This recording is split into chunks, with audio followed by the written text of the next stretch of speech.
요한계시록 4장 읽겠습니다. 1절부터 11절까지입니다. 이 일 후에 내가 보니 하늘에 열린 문이 있는데 내가 들은 바 처음에 내게 말하던 나팔 소리 같은 그 음성이 가로되 이리로 올라오라. 이후에 마땅히 될 일을 내가 네게 보이리라 하시더라. 내가 곧 성신에 감동하였더니 보라, 하늘에 보좌를 베풀었고 그 보좌 위에 앉으신 이가 있는데 앉으신 이의 모양이 벽옥과 홍보석 같고 또 무지개가 있어 보좌에 둘렸는데 그 모양이 녹보석 같더라. 또 보좌에 둘려 24 보좌들이 있고 그 보좌들 위에 24 장로들이 흰옷을 입고 머리에 금 면류관을 쓰고 앉았더라. 보좌로부터 번개와 음성과 뇌성이 나고 보좌 앞에 7 등불 켠 것이 있으니 이는 하나님의 7 영이라. 보좌 앞에 수정과 같은 유리바다가 있고 보좌 가운데와 보좌 주위에 4 생물이 있는데 앞뒤에 눈이 가득하더라. 그 첫째 생물은 사자 같고 그 둘째 생물은 송아지 같고 그 셋째 생물은 얼굴이 사람 같고 그 넷째 생물은 날아가는 독수리 같은데 4 생물이 각각 6 날개가 있고 그 안과 주위에 눈이 가득하더라. 그들이 밤낮 쉬지 않고 이르기를 거룩하다 거룩하다 거룩하다 주 하나님 곧 전능하신 이여 전에도 계셨고 이제도 계시고 장차 오실 자라 하고 그 생물들이 영광과 존귀와 감사를 보좌에 앉으사 세세토록 사시는 이에게 돌릴 때에 24 장로들이 보좌에 앉으신 이 앞에 엎드려 세세토록 사시는 이에게 경배하고 자기의 면류관을 보좌 앞에 던지며 가로되 우리 주 하나님이여 영광과 존귀와 능력을 받으시는 것이 합당하오니 주께서 만물을 지으신지라. 만물이 주의 뜻대로 있었고 또 지으심을 받았나이다 하더라.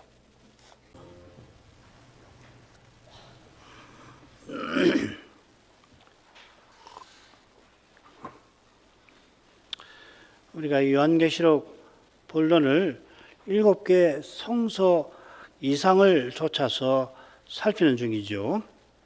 첫째 이상에서는 예수님께서 영광의 주님으로서 요한에게 나타나셨습니다. 주님께서 특별히 오른손에 7 별을 쥐시고 7 촛대 사이에 계셨는데 7 별, 곧 7 사자에게 예수 그리스도의 계시를 써보내라 명령하셨습니다.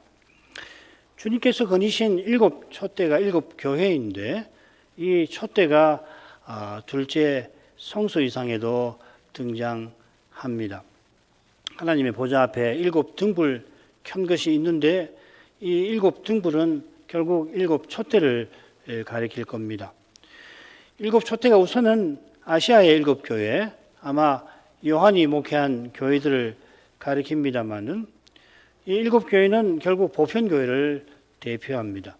이 보편교회가 계시록 21장에서는 예루살렘의 이미지로서 마지막 이상 중에 아름답게 장엄하게 묘사될 겁니다. 이 예루살렘은 성인 동시에 지성소죠. 정방형이 같으니까 물론 에덴 동산과 같은 곳이기도 하고요. 또 제국이기도 하고 세상이기도 합니다. 이 지성소에 하나님과 어린 양의 보좌가 놓여 있습니다. 바로 이 보좌가 오늘 살필 둘째 이상에서 핵심 주제에, 특별히 이 사장의 핵심 주제가 될 겁니다. 그처럼 첫째 성소 이상에서 주님께서 7 촛대 사이에 거니시는 모습은 그것이 하늘 성소임을 보여줄 것입니다. 먼저 둘째 성소 이상 4, 5장 줄거리를 간단히 보죠. 둘째 성소 이상은 2개의 이상으로 이루어져 있습니다. 4장에 하나 나오고 5장에 또 하나가 나오죠. 이 두 이상에 이어서 7인에 관한 내용이 나올 텐데 7인 중에서 6인들과 7째 인 사이에 6개 인은 6장에 나오고요. 그 다음에 7째 인은 8장 1절에 나옵니다. 그 사이에 7장이 막간처럼 있는데 그 7장에 2개 이상이 또 나옵니다. 7장 1절부터 8절, 9절부터 17절. 이 두 이상은 택하신 백성이 보좌에 앉으신 하나님과 어린 양에게 찬송을 드리며 모든 천사가 경배하며 찬송하는 장면을 담고 있습니다. 14만 4천 거기 나오죠. 바로 이 내용은 이제 살필 계시록 4, 5장의 두 이상과 주제에서 서로 긴밀하게 연결이 될 것입니다. 참조로 4장과 5장의 찬송이 여러 번 나오는데 여기서는 천사들과 만물의 찬송입니다. 7장에는 성도들의 찬송이 나옵니다. 이 계시록 4, 5장과 7장 사이에 6인의 이 내용이 나오는 아주 흥미로운 줄거리가 되어 있습니다. 자, 이는 줄거리를 말씀드리는 것은 6장의 6인을 어떻게 해석할 것인가 하는데 중요한 함의를 가지고 있습니다. 먼저 4, 5장 두 이상을 보면요, 각각 비슷한 줄거리로 4장은 창조, 5장은 구원의 주제를 담아내고 있습니다. 그래서 4장 1절이 이 4, 5장 두 이상 전체의 머리말이 됩니다. 열린 문, 하늘에 열린 문이 있고 나팔 소리 같은 음성이 있고 마땅히 될 일을 내가 네게 알게 하겠다, 이렇게 나옵니다. 그리고 4장 2절부터 11절까지 이 소위 보좌 이상이라고 제목을 붙일 수 있는데, 거기 보면은 크게 둘로 나눌 수 있습니다. 보좌의 장면이 2절부터 8절 상반절까지, 그리고 네 생물과 24장로의 찬송이 8절 하반절부터 11절까지 나옵니다. 5장은 1절부터 7절까지가 이 보좌에서 그 하늘 의전에 어린 양이 갑자기 등장하죠. 그죠? 어린 양이 보좌에 앉으신 이에게 가서 오른편에 있는 책을 받으시는 장면입니다. 그리고 8절부터 14절까지는 이 내생물 24장로 모든 천사 만물의 찬송이 나오는데, 그 주제는 이 어린 양의 구원하시는 주님이신 어린 양에 대한 찬송이 중요한 주제가 되겠습니다.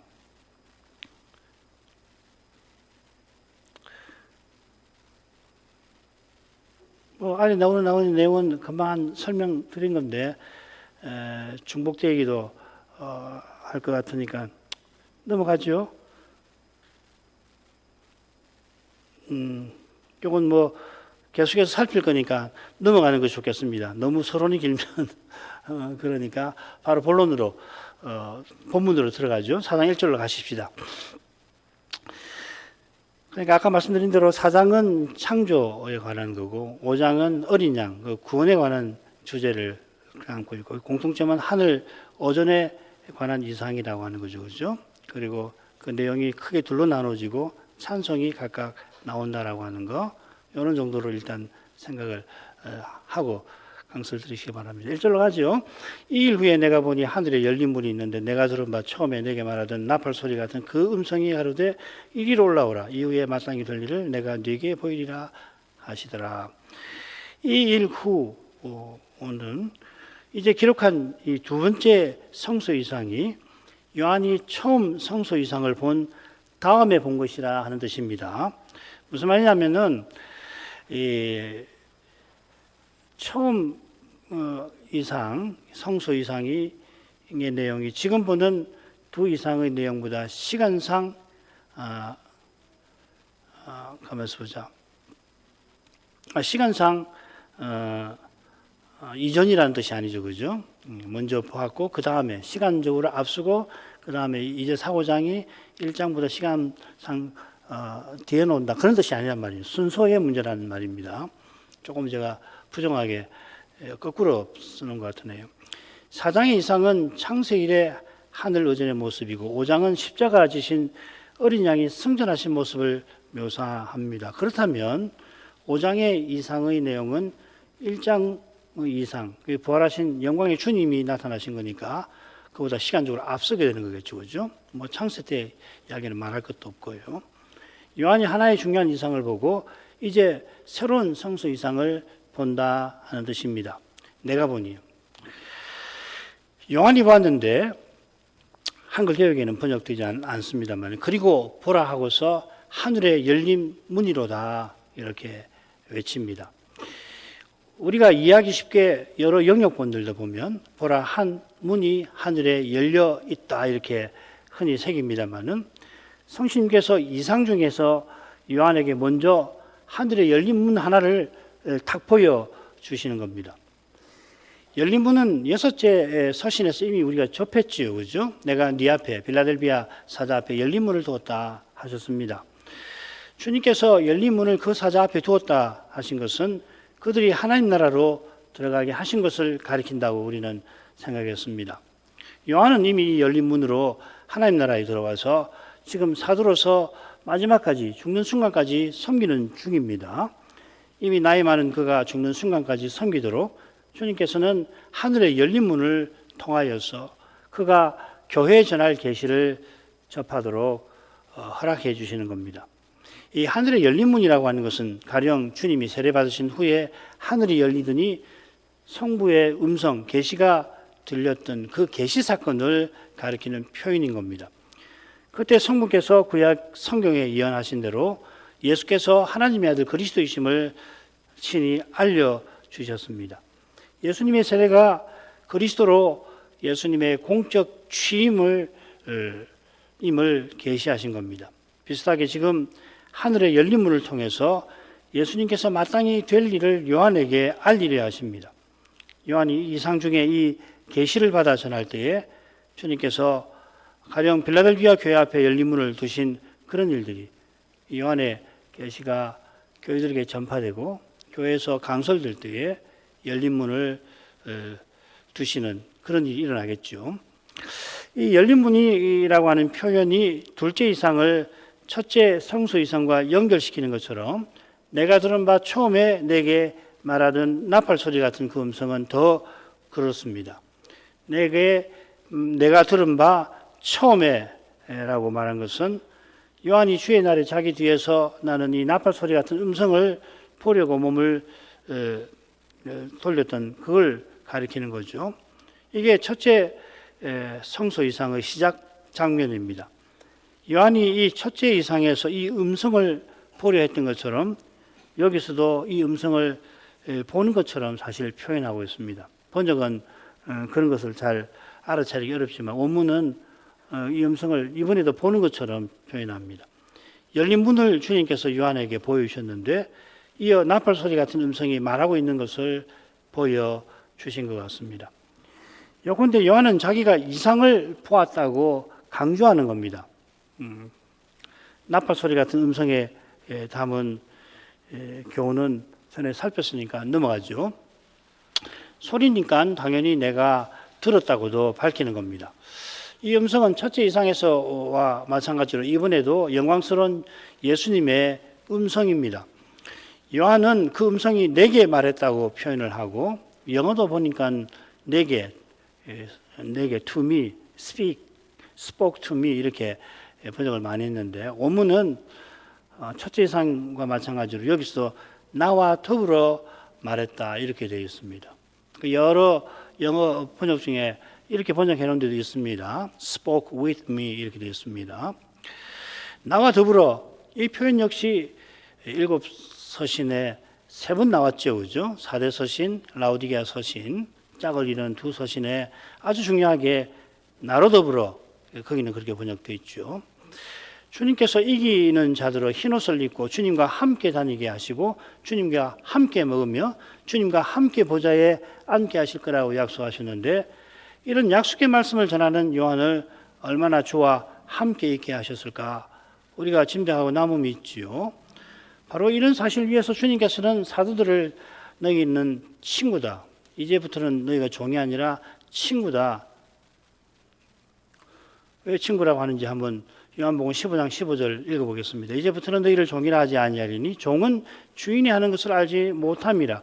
너희를 친구라 하였노니 내가 내 아버지께 들은 것을 다 너희에게 알게 하였음이니라. 사도도 이렇게 계시를 전하고 받는 이들을 교회들 친구라 부르죠. 참된 교제는 말씀을 통하여 이루어집니다. 말씀하시는 주님을 모신 데서 이루어지는 거죠. 그죠? 말씀을 통해서 이루어진다는 말은 어떤 지식을 가지고서 내변한 지식을 가지고 서로 사귄다는 이야기 정도가 아니고 말씀하시는 주님을 모시고 이루어지는 겁니다. 교제는, 관계는, 성경에서 말하는 참된 관계와 교제는 항상 삼자입니다. 양자가 아니라 삼자죠. 삼일체가 중요한 게 바로 그겁니다. 삼위일체 안에 참된 관계와 교제가 있듯이 인간 사이에서도 참된 교제와 관계는 삼자가 되어야 합니다. 그 삼자에서 반드시 계셔야 할 분이 그리스도, 하나님이신 거죠. 하나님, 그리스도, 성신, 뭐 다 마찬가지입니다만 모시지 않고 교통을 하면은 반드시 문제가 생기는 거거든요. 그러면 양자간은 엄밀한 말에, 엄밀한 의미에서 관계가 아니에요. 지배하거나 지배당하는 이런 사이가 되고 마는 거죠. 주님을 모시지 않으면 반드시 지배하거나 지배당하는 그게 타락 후에 나타나는 거 아니에요. 이게 굉장히 참 중요한 겁니다. 그래서 나와 더불어 이렇게 말씀하시는 뜻이 크다, 생각할 점이 많다 말씀드립니다. 주님께서 이리로 올라오라 하며 요한들어 하늘의 열린 문을 통해서 하늘로 올라오게 하십니다. 옛적의 선자들도 성신을 힘입어서 하늘 의전에 나아가 하나님의 계시를 받았지요. 계시는 하나님이 자기를 알리시는 건데 하나님이 만왕의 왕으로서 하늘 보좌에서 자기 뜻을 천명하시는 것입니다. 내가 이렇게 하였노라 하시는 거죠. 대주제로서 창조하신 세상과 타락한 인생 가운데서 어떻게 거룩한 통치를 펼치실 건가를 먼저 자기 종에게 알리셔서 그들이 교회와 세상에 전하게 하시는 겁니다. 주님께서 아버지께 받은 계시, 특별히 이상을 자기 종에게 보이시려고, 이건 시각적인 거죠, 그죠? 그야말로 보이시는 겁니다. 하늘로 올라가셨습니다. 요한에게 보이시는 이상은 이후에 마땅히 될 일입니다. 이후에, 이 같은 표현이 앞서 제가 이 일 후에를 설명해 드렸는데 똑같은 말입니다. 헬라 말로 메타타우타입니다. 여기는 이 일 후라고 되어 있죠, 그죠? 처음에 나오는 표현은 이 이상의 순서를 가리킨다고 말씀드렸습니다. 여기 이유는 주님께서 첫째 이상에서 밝히신 것처럼 주님께서 부활하신 후를 가리키고 마땅히 될 일, 즉 주로 재림과 재림을 가리키는 징조들과 관련된 것을 표시하는 겁니다. 주님께서 보이신다고 하신 것처럼 이상 중에 요한에게 보이신 일들은 역사에서 실제로 구체적으로 일어나는 사건들을 세세하게 가리키는 것이 아니라 부활부터 특별히 재림까지 주님께서 세상을 경영해 나가시는 큰 경륜과 원리를 담아 교훈하는 겁니다. 가령 느부갓네살 꿈에 나타내신 그 이상이 이 신상과 떼인돌에 관한 거 아니에요. 신상의 금은 노철은 주님의 초림, 세상에 오시는 때까지 등장하는 네 제국을 물론 가리키고 떼인돌이 쳐서 이 신상을 쳐서 가루로 만드는 거나 태산을 이루고 온 세상을 채우는 것은 주님이 오셔서 영원한 나라를 세우신다 하는 걸 물론 가리킵니다만은, 그런데 가령 떼인돌이 치는 것이 이게 예수님의 십자가나 부활을 암시하겠다 짐작을 하지만은 어떤 구체적인 역사 사건을 여기서 억지로 끌어내려고 해서는 힘듭니다. 그렇게 해서는 곤란합니다. 주님께서 십자가에 달리신 그 시대에 앞선 새 제국은 역사에서 예수님 오실 때 이미 사라졌죠, 그죠? 또 주님께서 부활하셨다고 해서 곧바로 로마 제국이 무너진 거 아닙니다. 로마 제국이 무너지려면 그 후로 거의 한 400년 정도 더 흘러가야 되는데 그 400년 기간 동안에 이미 트인돌이 태산을 이루는 과정이 전개되고 있는 거 아니에요, 그죠? 그러니까 이 느부갓네살 이상 중에 나오는 구체적인 내용들이 구체적인 어떤 역사 사건을 가리킨다고 억지로 대입하려고 하는 게 아니라 예수님이 오시기 전까지 역사는 어떻게 전개되고 오신 다음에는 어떻게 전개되는가, 그리고 그 종국은 특별히 뭔가 이런 것을 배워야 한다는 거죠. 계시록의 이상들이 당연히 주님의 역사적 재림과 재림 전에 일어날 징조들에 관한 겁니다만은 우리나라에 여전히 큰 영향을 미치고 있는 세대주의자들이 가령 예루살렘에 실제로 제3의 성전이 세워질 거고 에스라엘론 골짜기가 지진이 나서 수억 군사들이 집결할 곳이 된다고 주장하는 것처럼 어떤 구체적인 역사 사건을 계시록이 세세하게 예언하는 것이 아닙니다. 그보다는 재림까지 역사가 어떤 중요한 원칙들에 의해서 전개되는가 하는 것을 교훈하는 겁니다. 김 목사님 책에서 일부를 인용을 하는 게 좋겠습니다. 요컨대 요한계시록은 역사에 일어나는 어떤 사실을 역사적인 사실의 기록, 즉 사기를 표상을 써서 우리에게 제시한 것이라기보다도 역사상에 나타나는 하나님의 큰 사역과 경륜과 계획, 다른 말로 하면 그리스도에게 속한 자를 구원하시는 것과 그리스도를 배척하고 완고하여서 듣지 않는 자들을 심판해 나가시는 큰 사실이 하나의 정점으로 하나님께서 역사를 통하여 행하시는 이런 큰 성격을 종합하고 나열해서 가르치는 것입니다. 그러므로 예수님의 재림이 정점인데 그 이전에 우리가 반드시 알고 고증해 가면서 주의해 봐야 할 크라이테리아를 주는 것이 많이 있는 것입니다. 그러니까 계시록이 당연히 재림을 예언하죠, 그죠? 재림 그리고 재림의 징조도 예언이 되는데 그처럼 모든 내용들이 다 어떤 구체적인 사실들을 예언한다고 보면 안 되는 거란 말이죠. 자연히 이 재림이나 재림의 징조들은 예언이 되는 건데 이 예언의 책이라고 그랬잖아요. 예언의 책이라고 하니까 죄다 어떤 구체적인 사실을 예언하는 것처럼 해석해서는 안 된다는 겁니다. 그건 그보다는 계시록에서 그리스도는 특별히 창조하신 목적을 부활하셔서 어떻게 이루어 가시는가 이것을 눈여겨보고 그 원칙을 잘 배우는 것이 중요한 겁니다. 그래야 오늘날 우리 시대에 하나님 나라는 어떻게 전개되어 가고 있는가, 반대로 사단은 지금 어디에 자기 자리를 두고 미혹을 행하고 있을까, 이런 걸 계시록을 통해서 우리는 배울 수가 있는 거겠죠. 자, 이상도 그렇게 살필 겁니다. 자, 그 다음에 보좌 이상으로 가죠. 먼저 짧은 이 도입부가 있습니다. 2절 상반절, 내가 곧 성신에 감동하였더니, 주님께서 올라오라 명령하시자 곧 요한이 성신에 감동하였습니다. 명령하신 주님께서 자기의 영이신 성신 안에 그를 있게 하셨습니다. 성신이 우리 안에 계시는데 여기서는 요한이 성신 안에 있게 하신 거죠, 그죠? 그러니까 계시를 위해서 성신의 비상한 이 역사를 힘있게 하신다는 얘기죠. 이 표현을 성신에 감동하였다고 한글 개역 번역자들이 새겼습니다. 똑같은 표현이 첫째 성수이상에서도 나왔죠, 그죠? 주의 날에 내가 성신에 감동하여. 이 역시도 첫째 성수이상과 둘째 성수이상을 연결을 시킵니다. 매우 의도적으로 연결시키는 것 같아요. 왜 이렇게 연결을 시키는가 하는 것은 이상의 성격을 이해하는 데 도움을 주기 위해서 이렇게 하는 거거든요. 이건 다음에 셋째, 넷째 갈 때도 기회가 된다면 말씀을 드리겠습니다. 자, 그러면은 먼저 보좌를 보죠. 2절 하반절부터 3절입니다. 보라, 하늘에 보좌를 베풀었고 그 보좌 위에 앉으신 이가 있는데 앉으신 이의 모양이 벽옥과 홍보석 같고 또 무지개가 있어 보좌에 둘렸는데 그 모양이 녹보석 같더라. 요한은 다시금 보라 하고서 한 보좌를 가리킵니다. 이 보좌는 하늘에 베푼 겁니다. 성신의 역사로 요한이 하늘에 올라왔는데 주님께서 한 보좌가 하늘에 서 있는 장면을 그에게 먼저 보여주십니다.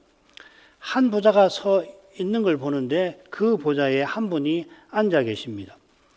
에스겔은 영광구름 속을 아래에서 위로 보았는데 그래서 먼저 그룹들과 그 옆의 바퀴들을 보고 그 다음에 그룹 위에 있는 이 파란 궁창을 보고 그 다음에 궁창 위에 한 보좌 형상을 보고 그리고 그 보좌 위에 앉으신 이의 한 형상을 차례로 보죠.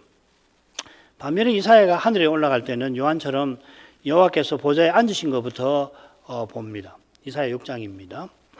이사야가 여호와께서 보좌에 앉으신 것부터 본 것은 선지자로서 소명 받는 목적과 붙어 있고 에스겔이 그룹과 그 곁에 바퀴부터 본 것은 여호와 하나님이 성전을 떠나서 지금 그발강과 포로들 곁에 오시는 그 사실과 붙어 있을 겁니다. 에스겔 1장하고 10장을 붙여서 봐야 되거든요. 순서상으로는 10장이 먼저 있고요. 1장이 나중입니다. 10장에서는 나오는지 안 모르겠네요. 이스라엘 배도한 이스라엘을 성전을 하나님이 떠나시는 장면이죠, 그죠? 그리고 떠나서 어디로 가시냐면 포로들을 에게로 가시잖아요. 그러니까 이제 바퀴가 중요한 겁니다. 거룩과 바퀴가 강조가 되는 거죠. 요한에게 보좌와 보좌에 앉으신 분을 먼저 보이신 것은 이어 보좌에 앉으신 분의 모양에 관한 내용, 보좌에 앉으신 하나님을 향한 생물들과 24상종의 찬송과 붙어 있습니다. 결론부터 말씀드리면은 요한이 지금 보는 이상은 하나님이 창세 때에 하늘에 보좌를 베푸신 그 사실에 관한 거라는 겁니다. 보좌를 베푸신 것은 하나님이 태초에 창조하시면서 하늘을 자기 처소 삼아서 거기서 온 세상을 다스리시는 사실을 가리키는 겁니다. 보좌에 앉으신 이의 모양이라고 새겼는데 이 낱말은 같다라고 한 형용사입니다. 첫째 이상에서 영광의 주님은 인자 같은 분이라고 했고 그분의 발은 빛난 주석과 같다 할 때 그 표현입니다. 주님의 얼굴이 해가 힘있게 비치는 것 같고 그분의 입에서 좌우에 날쌘 검이 나오니까 다니엘 7장에 나오는 인자 같은 분, 구름을 타시고 보좌에 앉으신 분에게 가시는 그런 신적인 존재로서 요한이 지금 인자 같은 분이라고 첫째 이상에서 주님을 부른 거죠. 다니엘 이상 중에서 인자 같은 분께서 구름을 타시며 보좌 위에 앉으신 분께 나아가 나라를 받으십니다. 요한이 첫째 이상에서 주님을 인자 같은 분이라고 부른 의중이 둘째 이상과 둘째 성소 이상과 붙어 있습니다. 이 둘째 성소 이상이 두 개의 이상으로 되어 있는데 이 두 이상 모두 그 내용이 인자 같은 분과 긴밀하게 연결이 되어 있습니다. 이 둘 합한 것하고 다니엘 7장의 이상하고 통한다는 말입니다. 보좌에 앉으신 하나님께서 벽옥과 홍보석의 모양 같아 기록합니다. 이게 조금 어색해서 그런지 번역자분들은 앉으신 이의 모양이 벽옥과 같아 이렇게 자연스럽게 새기려고 했던 것 같습니다. 원문은 하나님께서 벽옥과 홍보석의 모양 같아 이렇게 했습니다. 완성된 예루살렘에 하나님의 영광이 찬란히 비칠 때 그 빛을 벽옥과 수정 같아 합니다. 하나님의 영광이 새 예루살렘에 비추어서 예루살렘이 영광의 하나님을 담게 만드는 거죠. 이게 내가 거룩하니 너희도 거룩하라 하는 말씀과 일치하는 겁니다. 에스겔이 영광 구름 속에서 보좌의 형상에 앉으신 한 형상이신 하나님을 사람의 모양 같아 하지 않았습니까? 하나님이 사람을 하나님의 형상을 따라 지으셔서 이상 중에 나타나신 하나님의 형상은 사람의 모양 같으셨던 겁니다. 이런 점에 비추어서 벽옥과 홍보성의 모양 같은 하나님의 영광은 대체 어떤 것인 걸까 살펴보겠습니다. 계시록 21장에 벽옥과 홍보석이 나오는데 12기초석 첫째와 여섯 번째에 나옵니다. 요한계시록 21장 19절부터 20절이 그 내용이죠. 그죠? 12기초석은 12사도를 가리킨다고 했습니다. 흥미롭게도 이 12부석이 어디 나오냐면 대지상의 에봇에 그 판결 흉패에 12개가 붙어 있죠. 한 탁월한 연구자의 조사에 따르면은, 주장에 따르면은 벽옥은 레위, 홍보석은 유다를 가리킵니다. 굉장한 연구소인데요. 엄청난 자료를 바탕으로 해가지고 이런 결론에 도달했는데, 레위는 하나님을 가까이 하는 제사장 직분을 받았고, 유다는 하나님의 다스림을 나타내는 왕의 직분을 받았죠. 이 두 직분은 계시록 5장의 두 번째 이상에서 나오는 사자가와 어린 양이신 그리스도와 붙어 있죠. 하나님의 영광이 타락이 후에 그리스도를 통하여 찬란히 드러났는데 창세 때도 하나님의 형상을 통해서 환히 드러났습니다. 사자는 왕직, 그 다음에 어린 양은 제사장 직분과 관련된 표상 아니에요, 그죠? 그러니까 하나님의 영광이 타락 이후에 그리스도를 통해서 찬란하게 드러나죠. 요한복음 1장 18절도 그것이고요. 뭐 수두룩하죠. 창세 때도 이 그리스도로 오시는 그 하나님의 형상을 통해서 환히 드러났습니다. 그 영광이 창조주께서 인생을 가까이 하시며 거룩한 통치를 나타내 주시는 바로 그것입니다.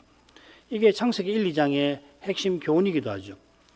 아담이 여호와의 동산에서 섬기며 지키게 하셨고, 이게 이제 왕직과 훗날 제사장직과 비슷한 거죠. 아담이 여호와의 동산에서 섬기며 지키게 하셨고, 그리고 아담과 하와가 땅을 다스리며 정복하라 하셨습니다. 이게 2장과 1장의 두 명령이죠. 2장을 산업화 금령이라고 그러고 1장은 문화명령, 창조명령이라고 하죠. 2장의 명령은 이 제사장 직분과 비슷한 관련되는 명령이라면 1장은 왕직과 관련된 명령이죠. 그래서 그리스도는 왕같은 제사장으로 오시고 우리는 왕같은 제사장들이 되는 겁니다. 그러니까 이 지금 4장과 5장의 이상도 이런 거대한 성경의 주제를 이상을 통해서 담아내고 있다는 겁니다. 얼마나 어마어마해. 저 같은 사람이 설명을 잘 못하니까 시시하게 들리실지 모르지만 한번 생각해 보십시오. 성경은 얼마나 위대한 책인지 모릅니다. 성경 전체의 내용을 아우르는 그런 내용이 지금 이 두 이상에서 제시가 되고 있다는 이야기죠. 그죠? 인생이 하나님처럼 다스리게 하려고 먼저 에덴 동산에서 하나님의 영광을 뵙게 하신 겁니다. 이런 일을 창조주께서 보좌에서 행하셨는데 이 보좌 둘레에 무지개가 있고 그 모양이 노포석 같다 했습니다. 비슷한 내용이 에스겔 2장에 나옵니다. 이건 읽어볼게요. 그 머리 위에 있는 궁창 위에 보좌의 형상이 있는데 그 모양이 남보석 같고 그 보좌의 형상 위에 한 형상이 있어 사람의 모양 같더라. 내가 먼저 그 허리 이상의 모양은 단쇠 같아서 그 속과 주위가 불 같고 그 허리 이하의 모양도 불 같아서 사면으로 광채가 나며 그 사면 광채의 모양은 비 오는 날 구름에 있는 무지개 같으니 이는 여호와의 영광의 형상의 모양이라. 보좌의 모양이 남보석 같다고 했는데 남보석은 요셉의 보석입니다. 그러니까 요셉이 본래 장자로서 왕의 직분을 맡을 뻔했지요. 보좌에 앉으신 여호와의 모양은 불타오르듯 빛나는 금속과 같은데 그 사면 광채의 모양이 무지개 같습니다. 지금 이 요한계시록 4장의 장면과 비슷하죠. 에스겔은 이 모양이 여호와의 영광의 형상의 모양이라고 표현합니다. 여호와의 영광의 형상의 모양이라고. 비 오는 날 구름에 있는 무지개가 여호와의 영광이 어떠한지를 잘 보여주는 현상이다. 그렇게 말하는 거 아니에요. 그죠? 그러면 여기 이 무지개를 통해서 드러내시는 여호와의 영광은 뭘까? 우리는 노아 홍수 후에 여호와께서 피조물과 언약 맺으신 데서 무지개가 가리키는 여호와의 영광을 참조해 볼 만할 겁니다. 잘 아신 대로 노아 언약은 창세 때에 심음과 거둠, 추위와 더위, 여름과 겨울, 낮과 밤이 쉬지 아니하리라 약속하신 거죠. 하나님의 신실하시고 선하신 영광을, 이 선하시다는 말은 창조 때 드러내신 그 영광인데 특별히 거기다가 신실하신 영광을 무지개가 상징합니다.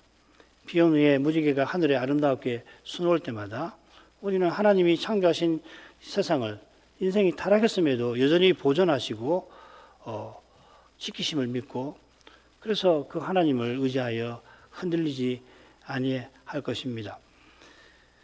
사절로 가겠습니다. 또 보좌에 둘려 24보좌들이 있고 그 보좌들 위에 24장로들이 흰옷을 입고 머리에 금면류관을 쓰고 앉았더라. 하나님의 보좌에 둘려서 무지개가 있는데 역시 보좌에 둘려 24보좌가 있고 그 보좌 위에 24장로들이 앉아 있습니다. 그 다음 오늘 오후에 살필 네 생물도 보좌 주위에 있다고 하지 않습니까? 그런데 24장로처럼 보좌에 둘려 있다고 하지 않습니다. 네 생물은 어디 있느냐 하면 보좌 가운데와 보좌 주위에 있다 이렇게 되어 있습니다. 그러니까 이게 얼른 보면은 이해가 잘 안 되잖아요. 보좌 가운데에 있으면서 동시에 보좌 주위에 있다고 하니까 이게 무슨 뜻인가 이해하기가 얼른 쉽지 않은데 이걸 이해하려면 간단합니다. 보좌가 높이 들려 있다고 생각하시면 됩니다. 보좌가 높이 들려 있으니까 그 밑에 그룹들이 보좌 가운데 있고 그러면서 보좌 주위에 있는 색이 되는 거죠. 에스겔 1장을 생각하시면 됩니다. 에스겔 1장에 보면 그룹들이 보좌 가운데 주위에 있는 거죠. 그죠? 보좌 아래 그 내용입니다. 보좌 아래에 있는 까닭에 네 생물이 보좌 가운데 있는 동시에 주위에 있는 겁니다. 네 생물 곧 네 그룹이 같은 천사들로서 하나님을 가장 지근 거리에서 모시는 천사들입니다. 그런데 24장로가 보좌에 앉아 있는 것은 여호와께서 보좌에 앉아 계신 것과 비슷하고 무지개가 여호와의 영광의 광채의 모양으로서 보좌에 둘려 있는 것처럼 24장로도 보좌에 둘려 있어서 하나님의 어떠하심을 잘 보여주는 것 같습니다. 지금 계시록 4장에서 하나님은 창조주로서의 영광을 드러내고 계시는 겁니다. 그래서 이 장로들이 누군가 크게 두 유력한 견해가 있습니다. 개혁교회도 마찬가지입니다. 하나가 좀 더 유력할 거라고 생각하고 우리 교우들도 이 견해를 이미 갖고 있을 것 같은데 신구약 교회를 대표한다는 견해가 있죠. 그죠? 또 다른 한 견해가 있는데 저는 그 견해를 택하려고 합니다. 요한계시록 5장을 보면은 장로들이 네 생물과 함께 각각 검은고와 향이 가득한 금 대접을 가지고 있습니다. 이 사실은 이들이 제사장들임을 보여줍니다. 흰옷도 마찬가지고요. 금 대접에 가득한 향이 성도의 기도들인데 이 기도들이 제사장을 통해서 하나님께 올라갑니다. 우리가 그리스도 이름으로 기도하는 것과 같은 거죠. 마찬가지로 검은고를 가진 장로들이 하나님과 어린 양을 찬송하는 것도 그들의 직분이 제사장임을 가리킵니다. 그 수가 24인데 이 24가 중요하죠. 다윗이 성전 봉사에 임명한 제사장 반열의 수이기도 합니다. 다윗이 24 반열을 세운 것은 성신께서 모세처럼 다윗에게 하늘을 열어보여주신 사실과 붙어 있습니다. 다윗이 하늘 성전의 모범을 따라서 지상 성전의 제사장 규례를 세운 거죠. 24장로가 면류관을 쓰고 보좌에 앉아 있는 것은 그들이 다스리는 직분임을 또한 보여줍니다. 구약시대 동안 하나님께서 천사들 중에 천사장을 세워서 세상 나라들을 다스리게 하셨습니다. 어떤 학자는 요한계시록에서 이 24장로들을 식별해서 이 천사들이 24장로일 거라고 주장하는 견해도 있습니다. 좀 더 연구해 봐야 되겠습니다. 자, 이 역시도 하나님께서 사람을 지으실 때 자신의 거처로 세우신 하늘 의전의 모습을 보여줄 것입니다. 결론입니다. 요한계시록 4장은 하나님의 창조와 관련된 이상을 기록합니다. 그런데 이 하늘에 중대한 변화가 일어납니다. 그게 바로 성자께서 어린 양으로 세상에 임하신 후 십자가와 부활을 통해서 다시 하늘로 들어가신 사실입니다. 히브리서 1장 6절이 그 말씀이죠. 그죠? 마다들을 이끌어 세상에 다시 들어오게 하실 때 하나님의 모든 천사가 저에게 경배할지어다. 바로 이 장면이 요한계시록 5장의 이상의 핵심 내용이라고 저는 믿습니다. 이만큼 하죠? 걸어가신 아버지 영광의 주님께서 다시금 요한에게 이상을 보이시려고 나팔 소리 같은 음성으로 그를 하늘로 이끄시고 거기서 천상 어전의 장엄하고 거룩한 광경을 보여주셨습니다. 한 보좌가 어전에 있고 거기 하나님께서 앉아 계시되 하나님의 용모가 어떠하심을 보이셨고 또한 보좌에 들려 무지개와 24장로의 보좌들이 있고 그 보좌들로부터 하나님의 보좌로부터 번개와 음성과 내성이 나오고 하나님의 보좌 앞에 7 등불과 유리 같은 수정바다도 있고 마지막으로 네 생물이 있었습니다. 요한에게 이런 광경을 보여주시는 뜻이 무엇인지 번개와 음성과 내성이 보좌로부터 나오는 데서 또 그를 통하여 우리에게 알려 주십니다마는 내 성물과 장로들의 찬송에서 창조하신 하나님께서 지으신 만물을 신실하게 통치해 가시는 것을 보여주십니다. 그 통치가 어떻게 실현되는지 둘째 이상에서 더욱 드러내 주시는 줄 믿습니다. 자비하신 아버지, 이날에 하나님이 온갖 선한 것을 무사람에게 주시는 이 큰 일에서 저희는 아버지의 사랑을 깨닫도록 이날에 복음의 빛을, 그리스도의 얼굴의 광채를 저희에게 비추어 주시옵소서. 예수님의 이름으로 기도합니다. 아멘.